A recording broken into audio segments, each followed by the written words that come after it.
negara lain, mereka sudah bikin kajian-kajian di mana Republik Indonesia sudah dinyatakan tidak ada lagi tahun 2030. Boom!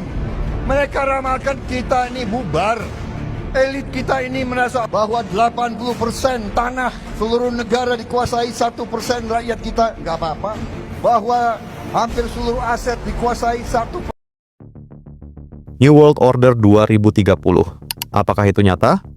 Lo mungkin sering mendengar frasa itu. 3 kata yang telah diubah dari istilah politik biasa menjadi sebuah legenda konspirasi global. Narasi tentang kelompok elit rahasia yang bergerak dalam bayang-bayang ini sangat menarik, karena seakan menyentuh hasrat kita untuk membongkar kebenaran tersembunyi yang ditutup-tutupi oleh pihak berkuasa. Lalu muncul tahun 2030, sebuah deadline yang terasa spesifik yang sering dikaitkan dengan agenda pembangunan berkelanjutan PBB. Secara resmi, tujuannya sangat mulia, mengentaskan kemiskinan dan menjamin pendidikan untuk semua.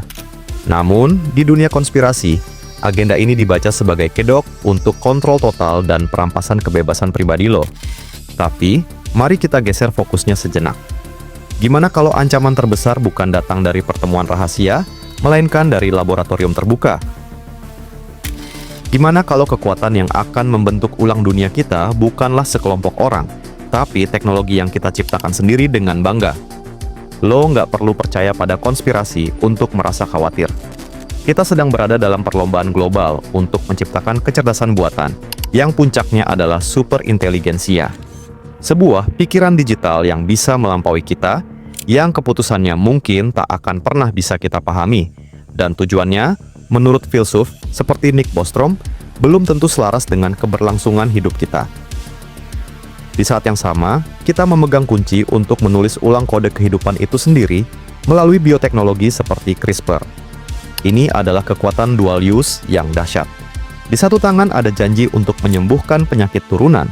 Di tangan lain ada risiko penyalahgunaan untuk menciptakan senjata biologis atau memicu perlombaan senjata genetika. Dan untuk mengikat semua ini, ada jaring pengawasan massal yang semakin rapat. Kombinasi AI, teknologi biometrik seperti pengenalan wajah, dan konsep social credit system berpotensi menciptakan sebuah masyarakat di mana privasi menjadi barang mewah, dan setiap tindakan kita dinilai oleh algoritma. Jadi, pertanyaan terbesarnya kini bergeser. Bukan lagi siapa dalang di balik layar, tapi apakah kita masih memegang kendali atas ciptaan kita sendiri? Apakah kita sedang merancang masa depan kita dengan sadar, atau kita hanya terseret arus deras inovasi menuju nasib yang tak terduga dan mungkin tak bisa diubah lagi? Kalau lu merasa konten kayak gini penting, bukan cuma sekadar tontonan, tapi ruang buat kita mikir bareng, lu bisa dukung proses kreatif ini lewat link yang ada di deskripsi. Untuk benar-benar paham dari mana semua kegilaan soal New World Order ini bermula, gua harus ajak lo mundur sedikit. Lo harus tahu, istilah New World Order ini awalnya nggak ada seram-seramnya sama sekali. Dalam konteks sejarah dan akademis, frasa ini cuma dipakai untuk menggambarkan perubahan besar dalam peta kekuatan politik global, terutama setelah kejadian dahsyat seperti Perang Dunia. Ini istilah yang sah, dipakai para analis untuk menjelaskan tatanan geopolitik yang baru. Tapi seiring waktu, istilah ini mengalami pergeseran makna yang dramatis. Ia seakan dibajak dan diadopsi oleh berbagai teori konspirasi. Dalam narasi-narasi ini, NWO bukan lagi hasil alami dari dinamika politik dunia, tapi sebuah agenda rahasia yang dirancang oleh sekelompok orang yang disebut elit global. Kelompok inilah yang dituduh bertujuan mengendalikan dunia lewat manipulasi ekonomi, politik, dan bahkan teknologi. Narasi ini sering dikaitkan dengan dokumen kontroversial seperti Protocols of the Elders of Zion, yang secara keliru menuduh adanya rencana tersembunyi untuk mendominasi dunia. Jadi, di sini ada dua makna yang berbeda untuk istilah yang sama.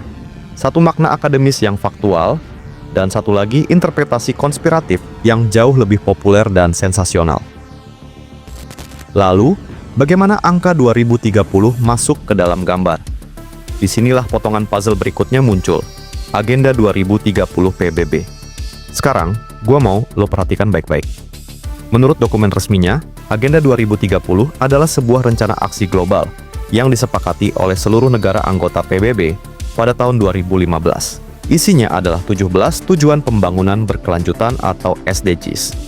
Tujuannya mulia banget, mulai dari mengentaskan kemiskinan, mengakhiri kelaparan, memastikan kehidupan yang sehat, menjamin pendidikan berkualitas, hingga mencapai kesetaraan gender dan aksi iklim. Secara resmi, ini adalah komitmen bersama untuk menciptakan dunia yang lebih baik. Tapi, di dunia teori konspirasi, agenda ini dapat interpretasi yang 180 derajat berbeda. Agenda 2030 sering dituduh sebagai kedok atau alat untuk mewujudkan New World Order.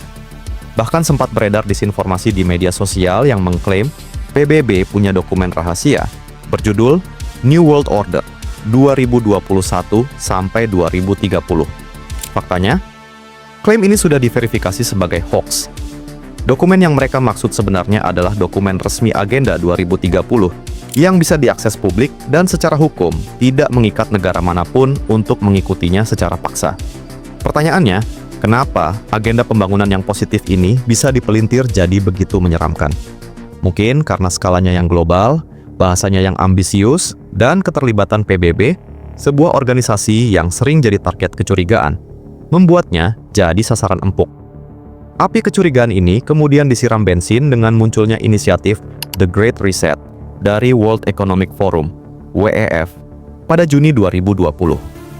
Inisiatif ini diluncurkan sebagai respons terhadap krisis pandemi COVID-19, dengan tujuan membangun kembali ekonomi global secara lebih adil dan berkelanjutan, sejalan dengan Agenda 2030. Namun, niat baik ini bernasib sama. The Great Reset dengan cepat dituduh sebagai rencana terselubung dari para elit global. Waktu peluncurannya yang di tengah krisis global dan bahasa yang digunakan para penggagasnya seperti reset and reshape the world, seolah menjadi konfirmasi bagi mereka yang sudah lama curiga. Kata reset itu sendiri bagi sebagian orang menyiratkan penghapusan sistem lama untuk diganti dengan sistem baru yang dikendalikan segelintir pihak. Salah satu bukti yang paling sering dikutip di luar konteks adalah frasa dari artikel WF. You'll own nothing, and you'll be happy. Padahal, frasa ini berasal dari sebuah esai prediksi yang membayangkan kehidupan di tahun 2030, di mana layanan menggantikan kepemilikan barang.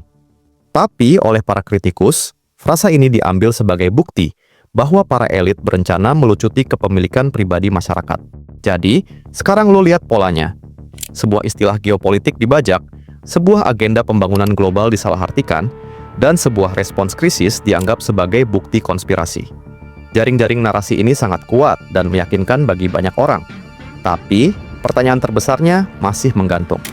Kalaupun NWO sebagai organisasi itu fiksi, bagaimana dengan alat-alat yang katanya akan mereka gunakan? Bagaimana dengan teknologinya? Karena disinilah fiksi konspirasi mulai bersentuhan dengan kenyataan yang sangat nyata. Teknologi masa kini bukan lagi sekadar alat bantu, tapi kekuatan yang bisa membentuk ulang dunia. Di balik janji kemajuan, ada risiko besar yang sering luput kita sadari. Kecerdasan buatan, misalnya, diprediksi akan menyamai kecerdasan manusia dalam beberapa tahun ke depan. Tapi para ahli seperti Nick Bostrom mengingatkan bahwa AI super cerdas bisa punya tujuan yang sama sekali tidak selaras dengan nilai-nilai kita. Harari bahkan menyebut AI bisa mengubah demokrasi jadi kediktatoran digital yang sangat efisien. Sementara itu, bioteknologi seperti CRISPR memberi kita kuasa untuk menyunting gen. Dari pengobatan penyakit hingga menciptakan manusia super, potensi manfaatnya besar, tapi begitu juga risikonya. Dalam tangan yang salah, teknologi ini bisa jadi senjata biologis. Lalu ada robot pembunuh, senjata otonom yang bisa memilih dan menyerang target sendiri. Siapa yang bertanggung jawab jika mesin itu salah sasaran? Tak ada jawaban yang jelas. Dan jangan lupakan sistem pengawasan. Kamera, AI, dan pengenalan wajah kini hadir di mana-mana. Bila digabungkan dengan sistem seperti social credit, pengawasan total bisa jadi kenyataan.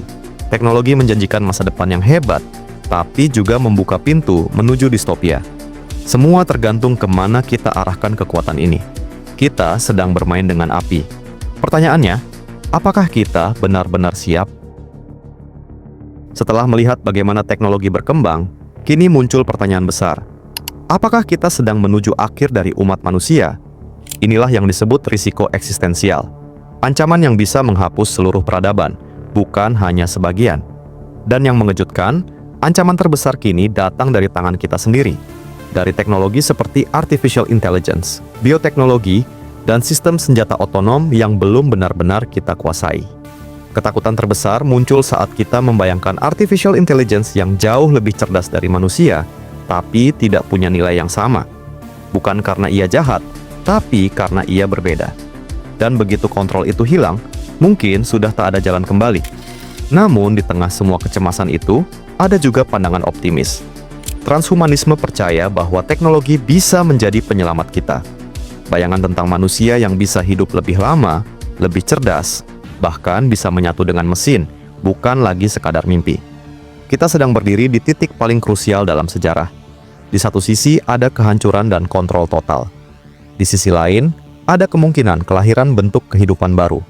Pilihannya belum jelas, tapi waktunya semakin dekat. Dan tahun 2030 bisa menjadi pintu ke masa depan, entah itu surga atau sebaliknya. Kita mulai dengan pertanyaan tentang New World Order 2030, dan sepanjang perjalanan ini, kita udah lihat gimana istilah geopolitik bisa berubah jadi bahan konspirasi, gimana teknologi membawa peluang sekaligus ancaman, dan gimana krisis global memperkuat ketakutan kolektif. Kita sekarang di persimpangan. Apakah masa depan akan jadi cerita kehancuran karena ciptaan kita sendiri, atau justru jadi lompatan evolusi manusia? Yang jelas, masa depan bukan sesuatu yang pasti. Teknologi hanyalah alat, arahnya tergantung dari keputusan dan kesadaran kita hari ini. Jadi, sekarang pertanyaannya gue balikin ke lo. Apakah New World Order itu rencana elit, atau cuma cerminan ketakutan kita terhadap dunia yang berubah cepat? Tujuan video ini bukan buat nakut-nakutin, tapi buat lo mikir lebih kritis. Jangan percaya mentah-mentah. Cari tahu, verifikasi, dan diskusikan. Karena masa depan ini ada di tangan kita semua.